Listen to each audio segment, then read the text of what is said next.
au chapitre 4 et au verset 6. Je lis pour vous, le court verset de la Bible, chapitre 4 et verset 6 du Cantique des Cantiques. Avant que le jour se rafraîchisse et que les ombres fuient, j'irai à la montagne de la myrrhe et à la colline de l'encens. On lit le texte pour vous. Avant que le jour se rafraîchisse et que les ombres fuient, j'irai à la colline de la myrrhe et à la montagne de la myrrhe, et à la colline de l'encens. J'aimerais vous parler ce soir de la plus belle des montagnes. La Bible est pleine de montagnes. Le paysage biblique est un paysage qui est pas plat et qui est plein de montagnes, plein de belles montagnes. C'est pas les plus grandes montagnes du monde. La plus belle montagne, la plus grande montagne d'Israël, ça fait 2800 mètres, moyennement. C'est pas les plus grandes montagnes, mais à chaque montagne de la Bible, il s'est toujours passé des choses étonnantes. C'est toujours des étapes dans la vie de certains hommes. Les montagnes c'est des repères. C'est aussi des lieux de rencontre, souvent, avec Dieu. Souvent des lieux de décision, des lieux d'engagement.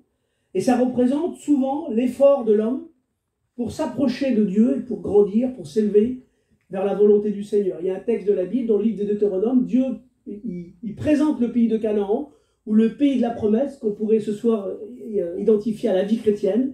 Il présente le pays de Canaan comme un pays de montagnes et de vallées. La vie chrétienne, c'est vrai, il y a des vallées, il y a des moments difficiles, il y a des bas, mais il y a des hauts, béni soit Dieu, il y a des montagnes, des endroits qui se présentent devant nous. Et les montagnes, en fait, ces successions de montagnes dans la Bible, elles se dressent devant certains hommes à chaque fois. C'est des étapes à gravir pour aller plus loin. Quand on est sur une montagne, alors on sait qu'on va changer de paysage, qu'on va aller un peu plus loin, découvrir d'autres choses. Et j'aimerais vous en parler de quelques montagnes de la Bible et surtout de la plus belle des montagnes. Il est dit dans le psaume 87, Sion, ou on pourrait dire la vie de Dieu, Sion, est fondée sur les montagnes saintes. Alors on va regarder ensemble, si vous voulez, quelques montagnes de la Bible. Et la première montagne dont j'aimerais vous parler, c'est le mont Horeb. Vous connaissez sans doute, dans le massif du Sinaï. Le mont Horeb, c'est là où Moïse a reçu la loi. C'est la montagne de la parole.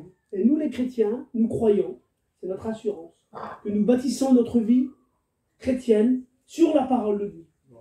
Moïse reçoit, à un moment donné, il est dans le désert avec son troupeau, vous connaissez son histoire, et il est attiré par une lumière, par un feu qui brûle et qui ne se consume pas.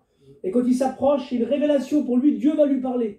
Oui, la parole de Dieu, elle allume dans nos cœurs un feu qui ne s'éteint pas, qui ne s'est jamais éteint depuis que nous l'avons rencontré. Et Moïse va faire sortir le peuple d'Égypte et va les emmener devant cette montagne, au mont Horeb, dans le massif du Sinaï.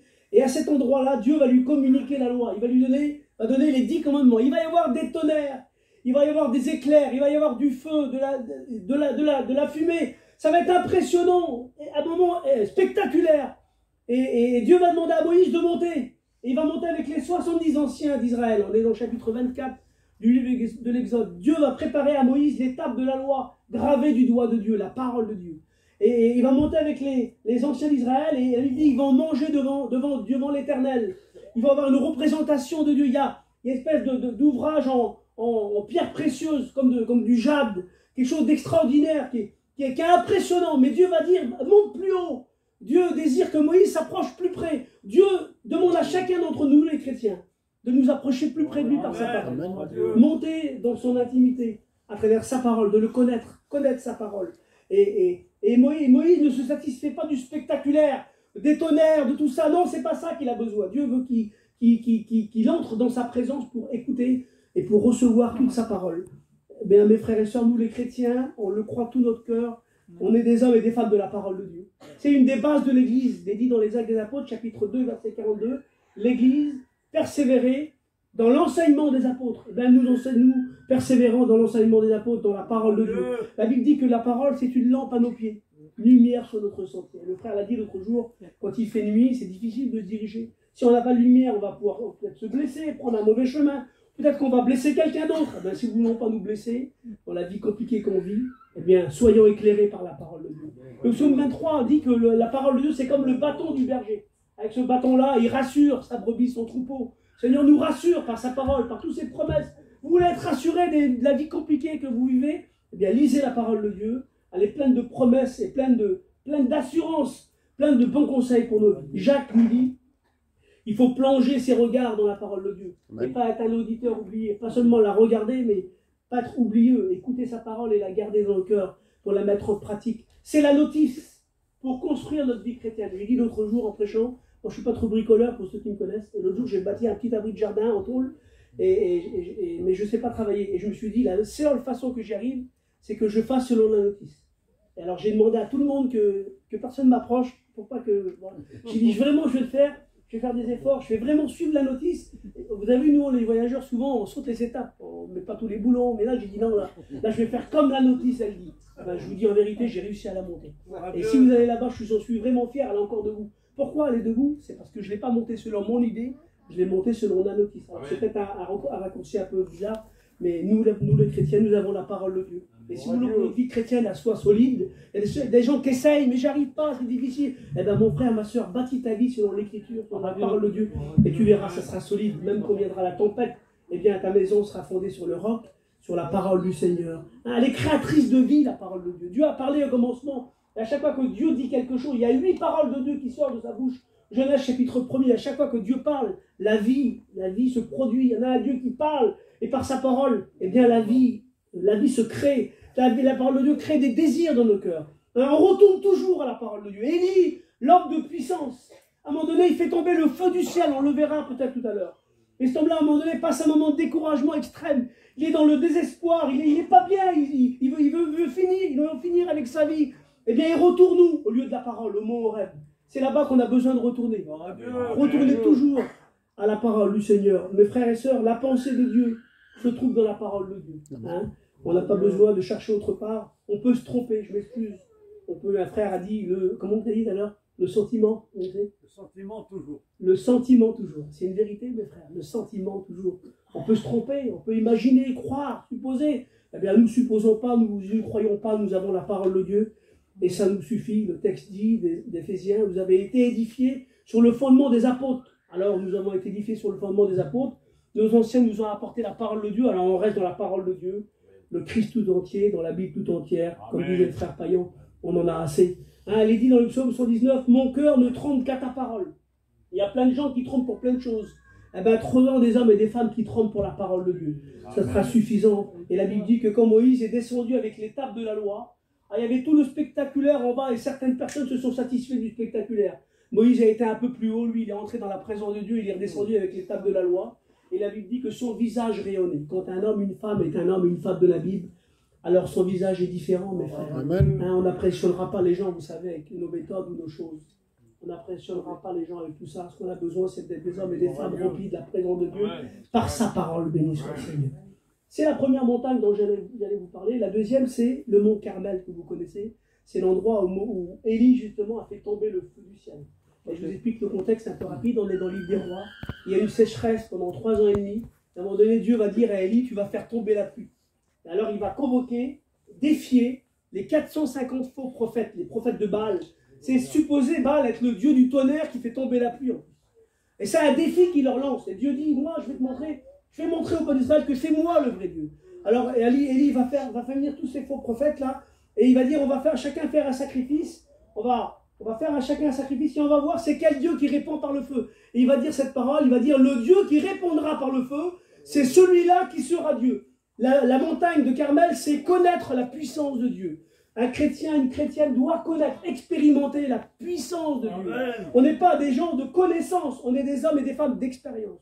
Nous avons fait une rencontre vivante avec le Christ. Nous avons connu la présence de Dieu, la puissance de Dieu, la vraie puissance de Dieu. Les faux prophètes, ils vont faire tout un cinéma, excusez-moi, une mise en scène. La Bible dit qu'ils vont sauter, ils vont danser, ils vont se couper en ce moment, chanter toute la journée, ils vont faire tout un plat, mais il ne va rien se passer, aucun résultat. Élie, lui, il va pas faire tout ça.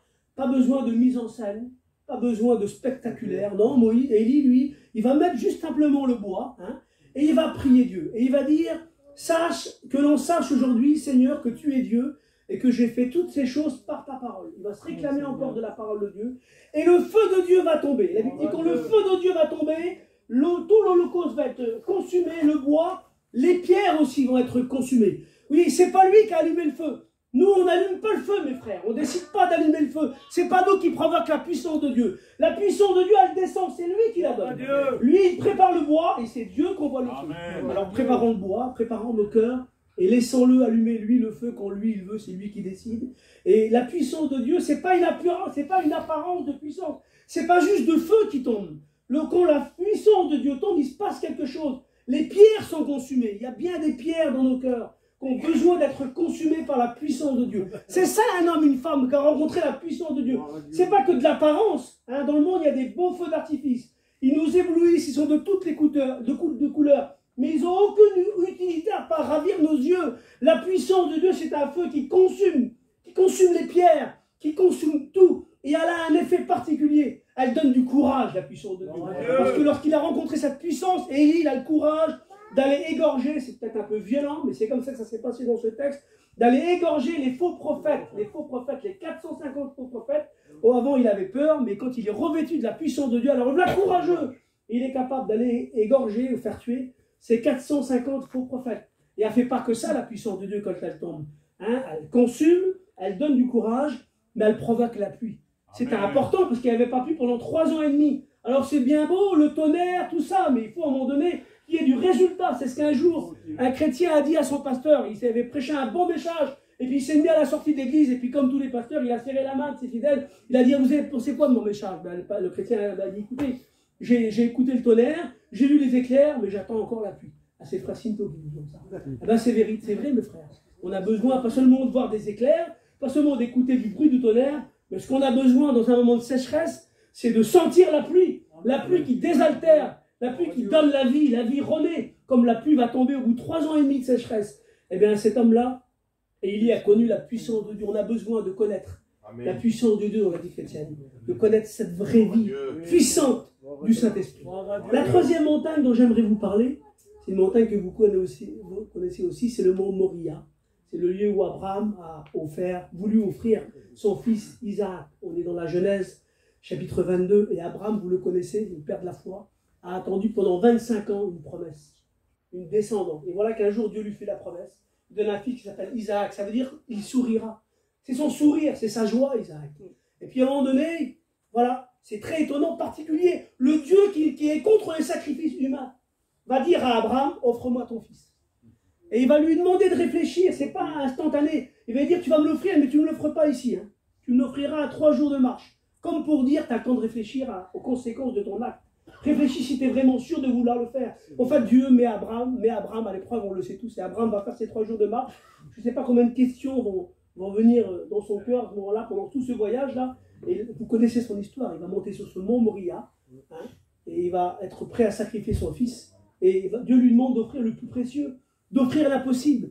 La montagne de Moria, c'est la montagne où on offre tout, même l'impossible, même l'improbable. Offrir tout entier, offrir toute sa vie. Dieu lui a donné cette joie et Dieu lui demande de la reprendre. Dieu va-t-il reprendre ce qu'il nous a donné? Dieu lui met à l'épreuve en voulant voir si sa foi est solide et intacte et vraie. Et Abraham, c'est l'épreuve ultime. C'est un homme qui s'est séparé de plein de choses, Abraham. Il s'est séparé de son pays, de sa famille, de sa culture. Il s'est séparé de son neveu, qui était comme son frère, comme son fils, qui était Lot. Il a renvoyé son fils Ismaël.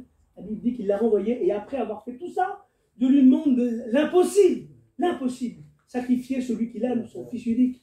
Et heureusement, la Bible dit que l'ange empêche Abraham, Dieu empêche Abraham de sacrifier son fils. Et la Bible dit que l'auteur des Hébreux dit, c'est comme s'il l'avait offert et qu'il l'avait retrouvé comme par une sorte de résurrection. Comme si qu'il l'avait donné, qu'il l'avait retrouvé autrement. Lorsqu'on s'offre à Dieu, les chrétiens doivent s'offrir à Dieu, doivent offrir leur cœur à Dieu, doivent offrir leur vie à Dieu, doivent offrir l'impossible des fois, offrir toute sa vie, s'offrir tout entier. Et lorsqu'on s'offre tout entier, alors on ne perd rien. On le retrouve dans une autre dimension. C'est ce que la Bible dit. Il le retrouvera comme par une sorte de résurrection. Dieu nous appelle à gravir cette montagne, une montagne importante. Les chrétiens ont besoin d'expérimenter, de connaître. Ils montrent des efforts, du renoncement, et dire Seigneur, oui, je veux offrir ma vie tout entière. La montagne qui suit ressemble un peu à celle-là. C'est la montagne, le mont des Oliviers, le jardin de Gethsémani, Luc 22, où sur cette montagne, Jésus accepte l'engagement. Accepter l'engagement, accepter la volonté de Dieu. Dans Matthieu 6, Jésus prie, et je lui dis Seigneur, que ta volonté soit faite sur la terre comme dans les cieux. Luc 22, c'est à la fin du ministère de Jésus. Jésus se trouve à Gethsémani, dans cette montagne du mont des Oliviers. Et Jésus dit, non pas ma volonté, mais ta volonté. Jésus décide de se soumettre on doit aussi gravir cette montagne, d'accepter l'engagement que Dieu nous demande de prendre pour le servir, pour son œuvre. Hein. Personne ne comprend Jésus. Jésus va donner sa vie. Pierre, à un moment donné, quand les soldats vont venir, va sortir son épée, va le défendre. Mais Jésus accepte à Gethsémane, ou à ce mont des Oliviers, il s'engage à donner sa vie. Il accepte le poids que le Seigneur veut mettre sur ses épaules. Je ne sais pas pourquoi je dis ça, mais je sais pourquoi je dis ça. Donc, Dieu met sur des épaules de certains ce qui n'est pas sur d'autres. Voilà. À l'époque du temple, quand on portait le tabernacle, tous les objets qui étaient importants étaient portés sur des chariots avec des bœufs, c'était normal. Mais il y avait un objet qui était porté sur les épaules, c'était l'Arche Sainte. Alors voilà, c'était pas juste. Pourquoi il l'a porté? C'était assez lourd. Ben, c'est parce que Dieu avait décidé qu'eux devaient la porter sur nos épaules. Alors peut-être que Dieu demande à certains d'entre nous de prendre l'engagement de porter sur nos épaules, même si c'est lourd, l'œuvre du Seigneur, l'œuvre de Dieu, et de s'engagement, accepter l'engagement. Et Jésus à Gethsémane, dans cette montagne des Oliviers, il lutte et il est seul, c'est son combat, et c'est votre combat, c'est le nôtre personnel, d'accepter la volonté du Seigneur. Et Jésus dit ça, si cela est possible, si c'est possible que cette coupe s'éloigne de moi. Et puis Jésus dit tout de suite après, mais Seigneur, non pas ma volonté, mais ta volonté. Je sais que beaucoup de serviteurs de Dieu que nous sommes ici, parfois, on a demandé des choses, et on a été des fois un peu récalcitrants, on s'est interrogé, on s'est posé des questions, mais au final, ce qu'on a besoin, c'est comme Jésus, de gravir cette montagne et d'accepter le poids que le Seigneur met sur nos épaules, l'engagement, la vie chrétienne qui s'engage avec le Seigneur. C'est une belle montagne, amen, béni soit le Seigneur. L'autre montagne dont j'aimerais vous parler, c'est le mont Tabor. Vous connaissez le mont Tabor, c'est pas loin de Nazareth. Et on le trouve dans le livre des Juges, hein, chapitre 4. Et on le trouve aussi dans l'évangile de Matthieu, chapitre 17 de l'évangile de Matthieu, excusez-moi. Il dit dans le livre des Juges qu'il y a un ennemi qui s'appelle Sisera qui terrorise les Israélites. À un moment donné, Dieu va choisir un jeune homme qui s'appelle Barak. Et il est craintif, ils ne se sont pas capables, mais Dieu va le choisir pour aller délivrer Israël et pour remporter une grande victoire. Et cet homme-là a beaucoup de crainte, et Dieu va lui demander par la voix d'une femme, qui s'appelle Déborah, de monter sur le mont Tabor. C'est là que Dieu va le préparer, ce jeune homme de Naphtali, le préparer au plus grand combat de sa vie, combattre l'ennemi d'Israël, avoir la victoire totale. Et dans ce lieu, au mont Tabor, là, il va rassembler son armée, se préparer, et d'ici, il va obtenir la victoire. Plus de 1000 ans plus tard, un jeune homme de 33 ans, Jésus de Nazareth, qui était originaire aussi de la même région de Naphtali, de Zabulon, va monter aussi sur le mont Tabor avec ses disciples. Il va être transfiguré parce que Jésus va le préparer. Dieu va le préparer, excusez-moi, à aller à Jérusalem pour donner sa vie et affronter le péché, porter le péché de l'humanité, affronter la mort. Jésus, le Fils de Dieu, a été préparé. Acceptons d'être préparés. Il y a la montagne où on est préparé par Dieu. Dieu nous prépare dans des endroits isolés. Dieu nous met à part, parfois on passe dans des moments compliqués, des circonstances difficiles. On se demande pourquoi je suis là, pourquoi je suis tout seul. J'ai l'impression que personne ne me comprend. Ce sont des moments parfois où Dieu nous prépare à des combats futurs, à des victoires futures. Comme il a préparé un jour Élie. Avant d'aller défier ces faux prophètes dont on a parlé tout à l'heure, il l'a emmené à un torrent, le torrent de Kérit, où il était seul et était nourri par des corbeaux. Et pendant un certain temps, je ne vais pas regarder le temps, mais pendant un certain temps, Dieu a préparé cet homme-là. Laissons-nous préparer par Dieu. Il y a des combats qui ont besoin, qui nécessitent une préparation. Dieu nous prépare sur des montagnes. Le mont Tabor, c'est la montagne de la préparation. Acceptons d'être préparé par le Seigneur. Une autre montagne, le mont des Béatitudes, où Jésus a fait le serment sur la montagne. Matthieu 4, Matthieu 5. Jésus dit heureux, heureux, je ne sais pas compter le nombre de fois. En fait, j'ai appris en Israël que le mot heureux en araméen, la langue que Jésus parlait, ça veut dire en marche. Dieu nous dit, il faut marcher, avancer. Quelqu'un a dit, cours. Si tu ne peux pas courir, marche. Si tu ne peux pas marcher, les doigts à genoux. Si tu ne peux pas te marcher à genoux, eh bien rampe, mais avance. Avançons dans la vie. Avançons dans la vie de Dieu, progressons. Parce que lorsqu'on n'avance pas, alors nécessairement, on finit par reculer. Avançons, un pas, 1 centimètre. Faisons quelque chose, faisons des progrès, progressons dans l'œuvre du Seigneur. Ne nous arrêtons pas de marcher. On le chante si bien. Nous ne nous arrêtons pas donc en chemin. Mais tenons-nous par la main, c'est le cantique qu'on chante souvent. Hein, avançons avec le Seigneur. Une montagne encore, et puis je vais avancer rapidement. C'est le mont Hermon, que vous connaissez, la plus grande montagne du pays d'Israël. 2800 mètres. C'est le symbole de la communion fraternelle. Le chrétien a besoin de vivre aussi, de vivre cette communion fraternelle. On vit la vie chrétienne pas tout seul, on vit la vie chrétienne avec nos frères, avec nos sœurs. Et dans le psaume 53, la rosée du mont Hermon, elle est composée elle est comparée à la communion fraternelle qui désaltère. Elle dit que la rosée du mont Hermon, toutes ces gouttelettes là, Tout seul, elles ne servent à rien, mais quand elles sont unies tous ensemble, alors elles peuvent aller désaltérer, quand elles sont poussées par le vent, désaltérer à plusieurs centaines de kilomètres les monts de Judée qui sont secs, qui sont désertiques. On veut désaltérer le monde qui est assoiffé, qui est dans la misère. Eh bien, soyons en communion ensemble. Quand on vit la communion fraternelle, c'est pas que des mots, mes frères. Les frères disaient, la communion, c'est pas juste un tchoum, excusez-moi. C'est plus que ça, c'est un sentiment spirituel qui vient du Seigneur. Et c'est nécessaire pour que l'Église puisse être rafraîchissante, hein, comme la rosée du Moërmont. Tout seul, on va plus vite, quelqu'un a dit.